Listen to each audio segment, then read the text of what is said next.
আসন্ন পবিত্র হজে অংশ নিতে বিভিন্ন দেশ থেকে এরই মধ্যে সৌদি আরবে পৌঁছেছেন প্রায় 8,91,000 মুসলিম।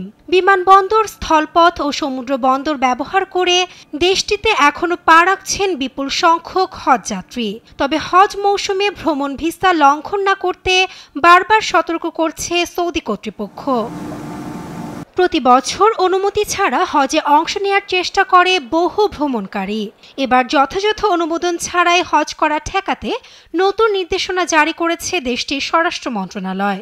জানায়, পর্যটন, ব্যবসা ও পারিবারিক ভ্রমণের ভিসা দিয়ে হজে অংশ নেওয়া যাবে না। শুধু আনুষ্ঠানিক হজ ভিসার মাধ্যমেই পবিত্র স্থানগুলোতে প্রবেশের অনুমতি মিলবে।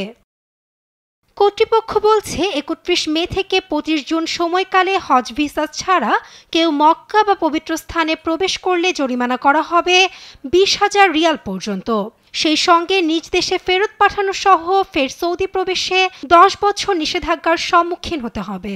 পাশাপাশি সব নাগরিক, বাসিন্দা ও দর্শনার্থীদের হজবিধি কঠোরভাবে মেনে চলারও আহ্বান জানিয়েছে সৌদি সরকার। মক্কা, মদিনা, রিয়াদে এমন নিয়ম বহির্ভূত ঘটনা ঘটলে 911 নম্বরে ও সৌদি আরবের অন্য এলাকার ক্ষেত্রে 999 নম্বরে কল করে কর্তৃপক্ষকে জানাতে অনুরোধ জানানো হয়েছে।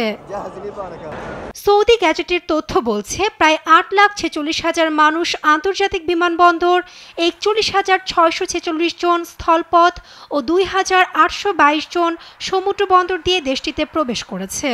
শুক্রবার 142 জন হজযাত্রী নিয়ে জেদ্দার কিং আব্দুল আজিজ আন্তর্জাতিক বিমানবন্দরে অবতরণ করে যুক্তরাজ্য থেকে আসা প্রথম হজ ফ্লাইট। সামনের দিনে আরও হজযাত্রী প্রবেশ করবে দেশটিতে। তাদের সুবিধার জন্য বিমানবন্দরের প্রবেশ মুখগুলোতে মোতায়েন করা হয়েছে বহুভাষিক কর্মী ও উন্নত প্রযুক্তির ব্যবস্থা। পুরোদমে প্রস্তুত রয়েছে টার্মিনাল 1, নর্দার্ন টার্মিনাল ও হজ ও ওমরা complex. Nasrin Akhtar, news desk, Desh TV.